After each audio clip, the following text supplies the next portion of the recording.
Bonjour. Non, alors, c'est moi qui dis alors. Alors?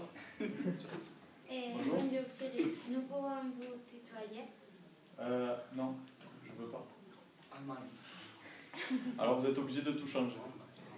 Comme vous avez participé à plusieurs programmes européens, nous voulons te poser des questions sur ton expérience. D'accord, donc tu peux me tutoyer.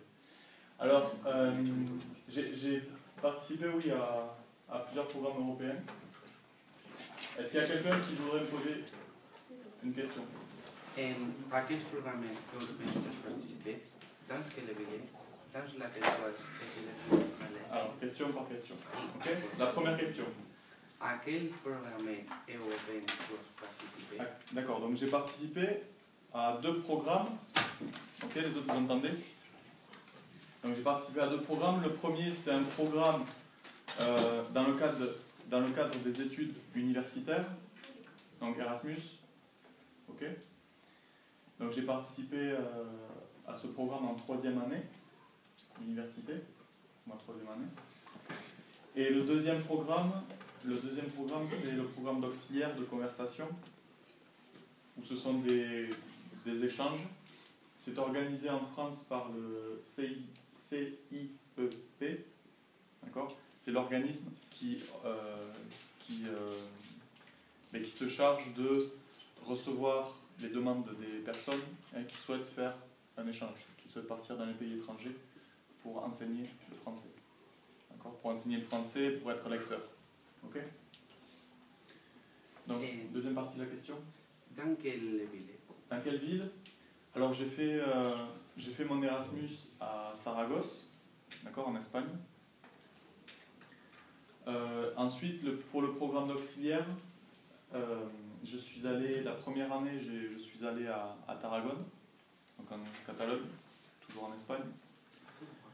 Et la deuxième année, et cette année c'est la 3e année, donc je suis à Logroño. J'étais donc affecté ici, à Logroño.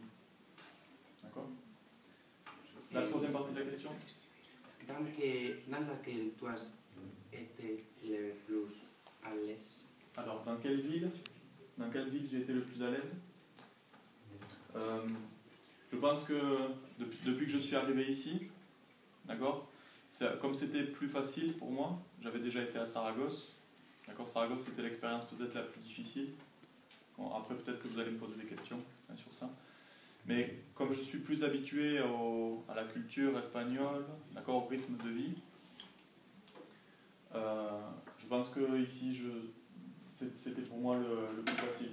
D'accord, parce qu'en Catalogne, on parlait catalan, donc il a fallu que je m'habitue à la langue. Ouais, c'était plus compliqué. À Saragosse, c'était ma première expérience à l'étranger. Donc, quand c'est la première fois, c'est compliqué aussi. D'accord ? Donc, pour moi, Logroño, c'était un peu plus facile. D'accord ? Donc, j'étais le plus à l'aise. C'est bon ? Cyril, combien de langues tu parles? Alors, combien de langues je parle couramment? Ou combien de langues je peux essayer de parler? Couramment? De langue couramment, si je parle de la langue couramment, ou si simplement je peux comprendre quelque chose. Comprendre. D'accord, comprendre, parler un peu, communiquer. D'accord, donc je suis plus à l'aise avec ma langue maternelle, oui, le français.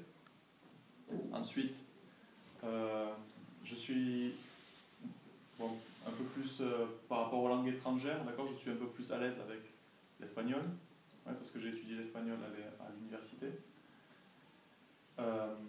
Donc ça, je peux parler et comprendre l'espagnol. Ensuite, j'ai eu une expérience en Angleterre. Je suis parti 8 mois en Angleterre pour faire un stage dans une école. D'accord ? Donc, je comprends pas trop mal l'anglais. Je parle un peu moins bien.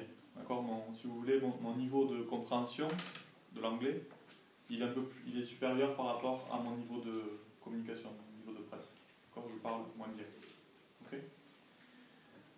Et après, moi, je comprends, j'ai fini par comprendre pas trop mal le catalan. D'accord ? Quand on me parle catalan, je comprends normalement, dans le contexte,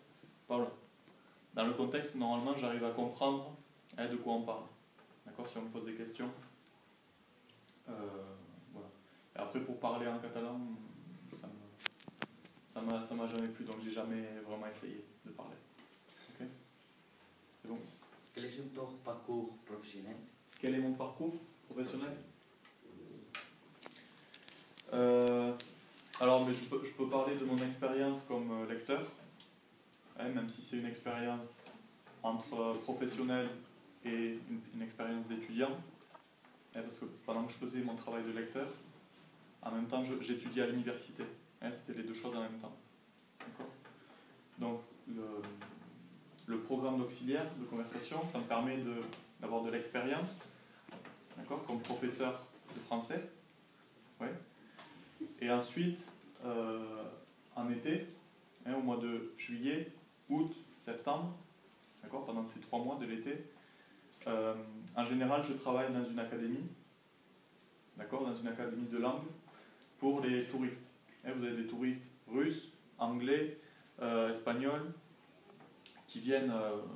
je travaille dans la zone de Nice, Nice, le sud-est de la France, côté Italie, à côté de Monaco. Hein. Donc j'ai travaillé ici une année.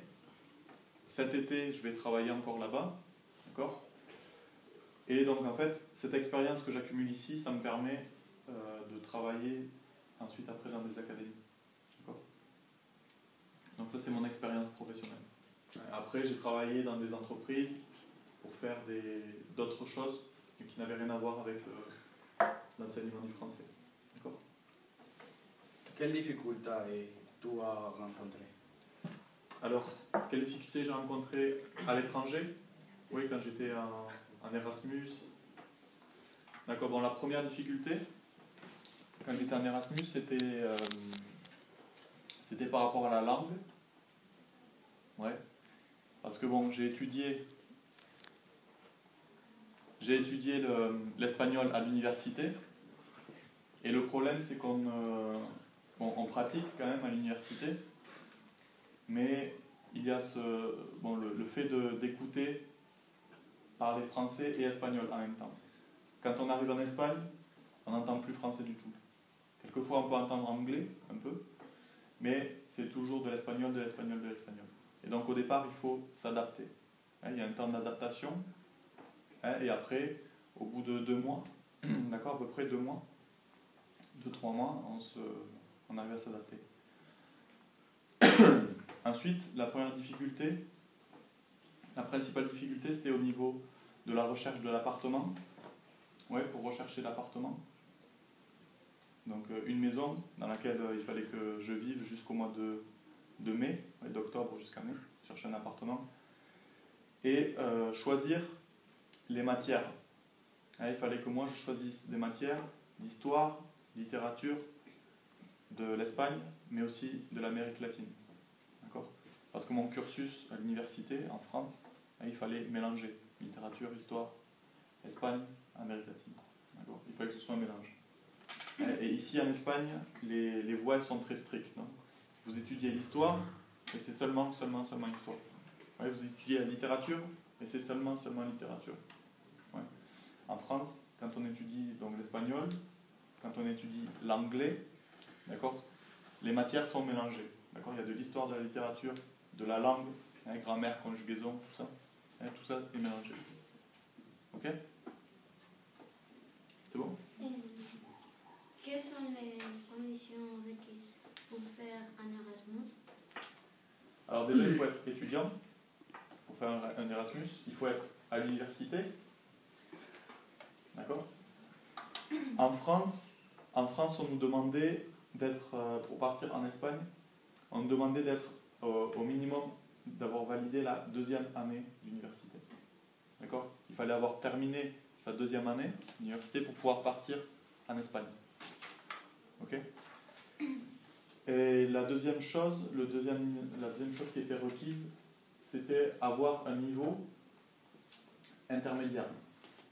D'accord ? Parce qu'un niveau B1. Ok ? Pour pouvoir partir en Erasmus. Parce qu'il faut écrire une lettre de motivation, d'accord ? Rédiger une lettre en espagnol, rédiger une lettre en français. Ok ? Donc voilà, pour partir en Erasmus, c'est ce qu'on demande. Être étudiant, avoir terminé la deuxième année d'université et avoir un niveau de langue intermédiaire. Okay. Pour devenir auxiliaire de conversation? Il y a seulement une personne qui fait l'interview. Pour devenir auxiliaire de conversation, c'est... alors il faut avoir une licence, il faut avoir validé une licence, donc 3 ans, d'accord. Et de préférence, on demande l'option français langue étrangère. Ouais. Il faut qu'on choisit en 3e année, d'accord. En 3e année d'université, on choisit une option. C'est soit l'option histoire, soit l'option littérature de l'Espagne, d'accord. Soit l'option traduction.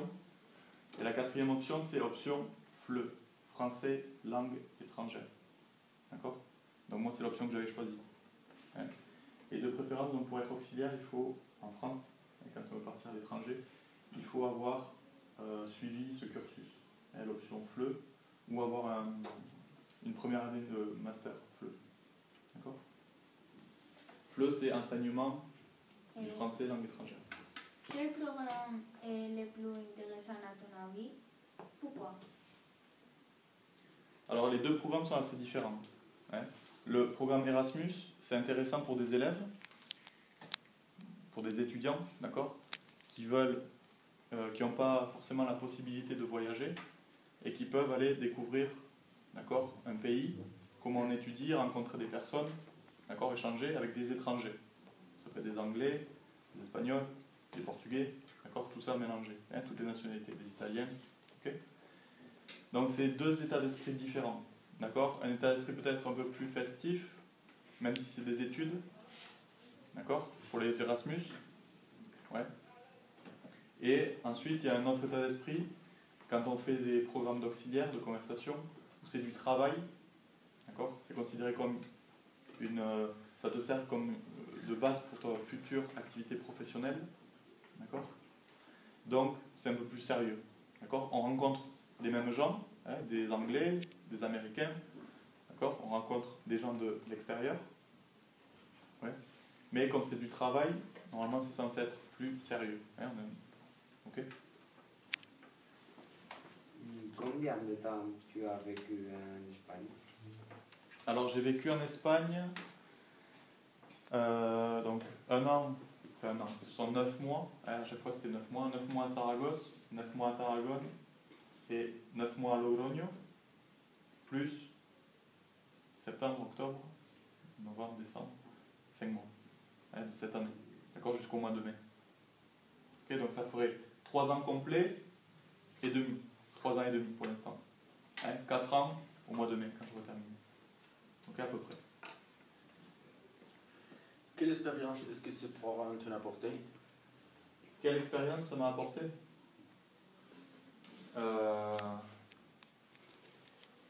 L'Erasmus, ça m'a permis de développer mes compétences en espagnol, ouais, l'aspect communication, d'accord, ça a favorisé, ça a fait en fait monter mon niveau, d'accord, mon niveau de langue, parler, d'accord, comprendre, parler, écouter, etc. Je me suis fait beaucoup d'amis, d'accord, j'ai beaucoup d'amis à Saragosse, j'ai quelques amis professeurs à Tarragone, d'accord. Et ici aussi, donc j'ai pu connaître des personnes, des professionnels, d'accord. Donc ça d'une part, et voilà, ça m'a permis de découvrir aussi l'Espagne, une culture différente. Je crois que j'ai découvert plus de choses ici, enfin je connais plus l'Espagne que mon propre pays. Ouais, en France, j'ai été simplement dans le sud, de Bordeaux à Montpellier, bon, jusqu'à Nice, et à peu près la zone, de Bordeaux à Montpellier jusqu'aux Pyrénées, donc le sud, ouest. Ensuite, l'été dernier, je suis allé jusqu'au Mont-Saint-Michel, j'ai vu le Mont-Saint-Michel. J'étais à Paris 2 jours, d'accord. Mais en Espagne, j'ai voyagé beaucoup. Je suis allé dans pratiquement toutes les grandes villes. Santiago, La Corogne, Santander, Oviedo, Bilbao, Pamplona,